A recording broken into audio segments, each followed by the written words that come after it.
बिस्मिल्लाहिर्रहमानिर्रहीम, अस्सलाम वालेकुम my YouTube family, welcome back once again. उम्मीद करती हूँ आप सब लोग खैरियत से होंगे। तो मैं दोबारा से हाजिर हूँ एक बहुत ही ज़बरदस्त किस्म की वीडियो लेकर। एक 1 मंथ के गैप के बाद मैं दोबारा से आई हूँ क्योंकि मैं बहुत ज़्यादा डिसअपॉइंट हो गई थी। इतने ज़्यादा हार्ड वर्क और इतने ज़्यादा स्ट्रगल के बाद भी जो है मेरी वीडियोज़ पे उस तरीके से व्यूज़ नहीं आ रहे थे। प्लस इतना ज़्यादा आप लोगों के लिए मैं सर्च करने के बाद कोई भी जो है जगह की वीडियो लेकर आती हूँ, जैसे कि लास्ट टाइम मैंने बेक हाउस का बताया था, क्योंकि मैं खुद एक होम बेकर हूँ। मुझे इस तरह की चीज़ें बहुत अट्रैक्ट करती हैं और मैं हमेशा इस तरह की कोशिश में लगी रहती हूँ कि जहाँ से आपको ये चीज़ें मिल जाएं इजीली। तो सबसे पहले इसकी लोकेशन समझ लें। सदर में जमाल ट्रेडर्स करके आप सर्च करेंगे, उसके जो फर्स्ट फ्लोर है, साथ ही जमाल ट्रेडर्स के साथ ही आपको एक छोटे से स्टेयर्स मिलेंगी, उधर से आप ऊपर जाएंगे। फर्स्ट फ्लोर पे ओल्ड दिल्ली हाउस करके एक जगह है, ये इस पिंडी में मौजूद है। बहुत पुरानी शॉप है। यहाँ से आपको बेकरी से रिलेटेड जितने भी आइटम्स हैं, चाहे वो मोल्ड्स हैं, किसी साइज़ के भी मोल्ड हैं, स्मॉल से स्मॉल एंड लार्ज से लार्ज साइज़ का आपको यहाँ पे जो है हर किस्म का मोल्ड मिल जाएगा। टी केक्स के हैं, वो जो भी मैंने आपको दिखाया विद लिड जो है वो ब्रेड्स वगैरह के लिए यूज़ होता है, पेस्ट्रीज़ के लिए यूज़ होता है, टार्ट्स के वगैरह के लिए, या कुछ भी जैसा ये बेकिंग पेपर्स वगैरह है, एल्यूमिनियम फॉइल्स वगैरह है, या फिर आपकी रैपिंग शीट्स वगैरह होती हैं। यहाँ पे आपको सबकी सब चीज़ें जो हैं बहुत ही मुनासिब रेट में देखने को मिल जाएंगी। ये सारी डिफरेंट टाइप्स की और डिफरेंट साइजेस की केक कटर्स हैं, लाइक जो केक कट करते हैं, शार्प टीथ वाली जो नाइफ्स होती हैं, ये वो हैं। उसके अलावा पिज़्ज़ा ट्रेज वगैरह हैं। हर क्वालिटी, हर साइज, हर डिज़ाइन आपको यहाँ पे देखने को मिलेगा। मैंने लास्ट टाइम एक वीडियो अपलोड की थी जो कि थी बेक हाउस, जो कि आपको मैंने बताया ननकारी बाज़ार की साइड पे है, और अब्दुल्ला ट्रेडर्स करके उनका एक प्लाजा है। वो पेड प्रमोशन नहीं थी, और जैसे कि आप लोगों को पता है मैं पेड प्रमोशंस नहीं कर रही होती, लेकिन एक भाई जिनका कमेंट है ये, और सिर्फ ये एक कमेंट नहीं था, काफ़ी सारे ऐसे कमेंट आए थे जिसमें बहुत सारे बाजे और बाजियों ने ये कहा हुआ था कि मैंने पेमेंट लेके जो है प्रमोशन की है। तो उन बाजे और बाजियाँ जो उधर के फाइनेंस मैनेजर शायद लगे हुए हैं, उनको मैं रिक्वेस्ट करूँगी कि वो मुझे पेमेंट करना भूल गए हैं, काइंडली पेमेंट कर दें, आपकी प्रमोशन तो हो चुकी है। तो इस तरह के काइंडली अल्फाज इस्तेमाल करने और इस तरह की घटिया सोच अपनी आके मेरे कमेंट्स में जाहिर करने की आपको ज़रूरत नहीं है। इनसे खुद तो मेहनत होती नहीं है, तो जब दूसरा कोई मेहनत करके अगर थोड़ा बहुत उनको रिवॉर्ड मिलने लगता है ना, तो इन बाजे और बाजियों से ना हजम नहीं होता है। इनको अजीब किस्म की जेलसी होने लग जाती है, वो उसकी फ्रस्ट्रेशन आके हमारे कमेंट सेक्शन में निकालते हैं। खैर, coming back to the topic, मैं एक्चुअली बहुत ज़्यादा मेहनत कर रही होती है सिर्फ वीडियो बनाने में नहीं, फिर इसकी एडिटिंग होती है, इसकी पोस्टिंग होती है, इसकी एसईओ होती है, प्रॉपर एसईओ करती हूँ मैं।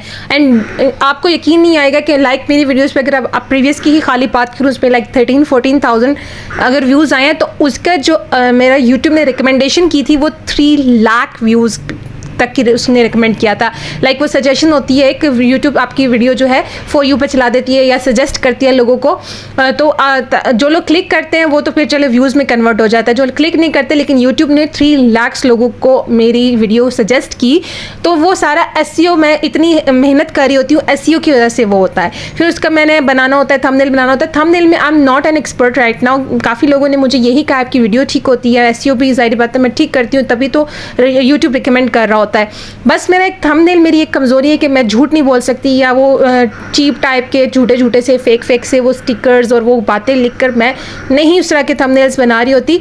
तो वो थंबनेल मेरी एक कमज़ोरी रह गई है, तो मे बी मैं उस पर अगर थोड़ा सा और वर्क करूँ तो इंशाल्लाह we will reach our milestone very soon. तो कहने का मकसद यहाँ पे ये है कि इतनी हार्ड वर्क और इतना स्ट्रगल के बाद आपको रिवॉर्ड क्या मिल रहा होता है। 1000, 2000, 3000 व्यूज़ बड़ी मुश्किल से 13-14 हज़ार व्यूज़ बहुत कम वीडियोस पे आते हैं। मेरी प्रीवियस वीडियोस पे देख सकते हैं। इवन दो के इतनी ज़्यादा रिकमेंडेशन के बाद भी लोग क्लिक नहीं कर रहे होते हैं। It's on luck, may be मेरी लक अभी नहीं चल रही है। तो मैं थोड़ा सा डिसहार्ड हो गई थी कि यार इतना हार्ड वर्क के बाद और इस तरह के फजूल लोग आके कमेंट कर रहे होते हैं, लेकिन then I gathered all my energy back. और सेकंड, मेरे हस्बैंड मुझे अब बिल्कुल इस चीज़ के लिए अलाउ नहीं करते हैं, क्योंकि ऑलमोस्ट 8 ईयर्स होने वाले हैं। मैंने इस यूट्यूब पे अपना 8 ईयर्स इन्वेस्ट किए हैं। अब वो मुझे अलाउ ही नहीं करते हैं कि नहीं, आपने बहुत ज़्यादा टाइम वेस्ट कर लिया, बहुत ज़्यादा आप पैसे इस पर ऑलरेडी वेस्ट कर चुकी हो। वो मुझे परमिशन नहीं देते हैं कि अब जाना ही नहीं है, अब कोई वीडियो नहीं बनानी, अब इस चीज़ को भूल जाओ। बट मेरा वो कह ले 7-8 साल की मेहनत है, तो मेरा छोड़ने का दिल ही नहीं करता। खैर मैं ना ये जितनी फ्रस्ट्रेशन थी, मैं इस वजह से 1 महीने से जो हूँ वो यूट्यूब पे काम नहीं कर रही थी। अब दोबारा से इंशाल्लाह एक्टिव हो रही हूँ और बहुत अच्छी सीरीज़ लेकर आऊँगी। आप लोगों ने सब्सक्राइब कर लेना है अच्छी वीडियोज़ के लिए। और मैं भी शायद अभी मैंने एक सीरीज़ तो शूट की हुई है, मैं आप लोगों के साथ वो ब्राइड टू बी की सीरीज़ जितनी भी है वो अपलोड कर दूँ, तो मे भी मैं कॉन्टेंट चेंज कर दूँ। तो इंशाल्लाह देखते हैं फ्यूचर में क्या होगा, क्योंकि इसमें मेरा अमाउंट, मेरा टाइम और बहुत कुछ इन्वेस्ट होने के बाद मुझे नेगेटिव कमेंट्स आते हैं कि मैं पेड प्रमोशंस करती हूँ। हालांकि मैंने आज तक किसी शॉप वाले से 1 रुपया भी नहीं लिया, अगर लिया हो तो मेरे पर हराम है। इससे बड़ी बात मैं नहीं कर सकती, मेरा दीन ईमान है। अब मैं इनकी कुछ आपको बातें बताती जाऊँ। बहुत सारे लोगों ने कहा था कि इनके जो रेट्स हैं वो कम है। मुझे इस शॉप का पता था, बट ये लोग मुझे वीडियो के लिए अलाउ नहीं करते थे। तो मैं जब मुझे वीडियो के अलाउ नहीं करते थे, मैंने 2-3 दफ़ा रैंडमली मैंने मोबाइल पकड़ के शूट भी किया था, लेकिन उसमें काफ़ी दफ़ा क्योंकि इनके मिरर्स लगे हुए हैं काफ़ी जगह, वो मेरा फेस कैप्चर हो जाता था। फिर मैंने काफ़ी कोशिश की है कि अच्छे तरीके से कैप्चर करूँ, तो कहीं से लाइट के इफेक्ट आ रहा है, कहीं से कुछ आ रहा है, कहीं से कुछ आ रहा है, बहुत सारी प्रॉब्लम्स होती थी, तभी मैं इस शॉप की वीडियो नहीं बनाती थी। इस दफ़ा बहुत ज़्यादा रिक्वेस्ट करने के बाद मैंने इनकी शॉप की वीडियो बनाई है।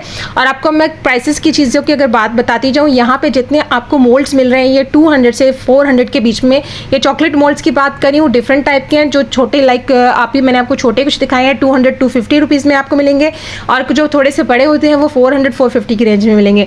उसके बाद अगर आपको मैं मोल्ड्स की बात करूं, केक मोल्ड्स जो इनके पास है वो 80 रुपीज़ से मैक्सिमम जाएगा 450 वाला सबसे बड़ा वाला है। और ये प्राइस डिफरेंस मैंने यहाँ पे नोट किया, क्योंकि वहाँ पे मैंने 2 पाउंड का एक केक लिया था, टी केक, और इसी तरीके से मैंने लिया था राउंड वाला, और उनकी प्राइस 450-350 समथिंग थी। इनके पास प्राइसेस कंपैरेटिवली बहुत अच्छे हैं मोल्ड्स के, केक मोल्ड्स के जितने भी बात कर लें। इसी तरीके से अगर आप नोजल्स की बात करें, नोजल्स यहाँ पे अगेन 150, 100, 250, 3 मैक्सिमम जो जाती है बिस्किट्स वाली नोजल 350 तक जाती है।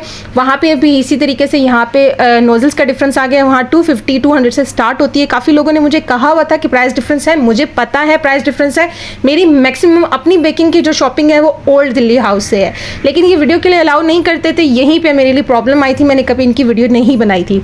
अब इनके पास जो फॉन्डेंट टूल्स हैं उनकी डिफरेंट प्राइसेस है, लेकिन अगेन अगर कंपैरिजन करें तो इनके टूल्स जितने भी फॉन्डेंट के हैं वो कंपैरेटिवली लो प्राइस। उसके अलावा आपको हर टाइप का जो चॉकलेट मोल्ड है या फिर पॉपसाइकिल मोल्ड्स है या फिर सोप वगैरह, जो आजकल बहुत ज़्यादा ऑर्गेनिक सोप्स का ट्रेंड चला हुआ है, तो उसके सारे सोप के भी आपको यहाँ पे मोल्ड्स मिल जाएंगे। अगर आप प्राइस डिफरेंस की बात करें, आपको पर आइटम लाइक 150 से लेकर 300, 400, 500 और जो बड़े आइटम्स हैं लाइक उन पे 1500, 2500 रुपीज़ का भी डिफरेंस देखने को मिलेगा। लाइक वहाँ पे टर्निंग टेबल 6500 रुपीज़ का था, तो यहाँ पे टर्निंग टेबल 3500 रुपीज़ का था। 3000 का गैप है। यहाँ पे आपको बेक हाउस के कंपैरिजन में बहुत ज़्यादा अच्छे रेट्स मिलेंगे। मुझे पता है इस चीज़ का। अगर मैं अपनी पर्सनल, अगर आपको कभी किसी ने शॉपिंग दिखाऊं अपनी बेकिंग के जितने भी मेरे टूल्स हैं, तो वो मैंने ओल्ड दिल्ली हाउस से ही लिए हुए हैं। अगर मैं आपको फॉन्डेंट के रेट के कंपैरिजन करूं तो बेक हाउस पे आपको जो फॉन्डेंट है वो पर केजी 1250 रुपीज़ की मिल रही है, और यहाँ पे आपको फॉन्डेंट पर केजी 1130 समथिंग इन्होंने मुझे बताया था, लेकिन कहा था 1100 रुपीज़ की हम दे देते हैं। प्राइसेस वो मुझे मेंशन करने से मना कर रहे थे, क्योंकि प्राइसेस जो है वो कुछ पता नहीं होता, किसी दिन चेंज हो जाए तो फिर आप ये वीडियो एज अ रेफरेंस दिखा के उनको डिस्टर्ब करें, तो इसलिए वो मुझे प्राइसेस से मना कर रहे थे। लेकिन कुछ चीज़ें जो मैंने कंपेयर की वो मैं आप लोगों के साथ शेयर कर रही हूँ। उसके अलावा आपको यहाँ पे काफ़ी ज़्यादा आइटम मिल जाते हैं। मैं सिर्फ आपको अभी जनरल आइडिया दे रही हूँ। यहाँ पे जो अभी मैं फॉन्डेंट की बात करी थी, 2 कंपनीज की मिल जाएगी, एक विजियन की और एक विबग्योर की। मुझे हर चीज़ का आइडिया होता है। अगेन मैं वही बता दूँ, मैंने इस की वीडियो इसलिए शेयर नहीं की थी कि अलाउ नहीं करते थे, लेकिन इस दफ़ा उन्होंने मुझे अलाउ किया तो मैंने आप लोगों के साथ शेयर कर दिया है। और कलर्स वगैरह आपको यहाँ पे icing colours, liquid colour, gel colour, हर तरह के कलर्स, डेकोरेशन, हर चीज़ मिल जाएगी। आई होप आपके सारे कन्फ्यूजन्स क्लियर हो गए, और आई होप आपको वीडियो अच्छी लगी तो like, comment, share and subscribe कर लीजिएगा कि बहुत अच्छी वीडियोस आने वाली हैं। और अगर अभी तक सब्सक्राइब नहीं किया तो सब्सक्राइब कर लें और लाइक कर लें, अपने फ्रेंड्स एंड फैमिली के साथ ज़रूर शेयर कर लें जिनको इस इन्फॉर्मेशन की बहुत ज़्यादा ज़रूरत है। दुआ में याद रखिएगा, ढेर सारी दुआएं मेरी तरफ से भी आप सब के लिए। मिलते हैं नेक्स्ट वीडियो में, तब तक ढेर सारा ख्याल अपना रखिएगा, अपने प्यारे रखिएगा, और अच्छे कमेंट करना मत भूलिएगा। टेक केयर, अल्लाह हाफिज़।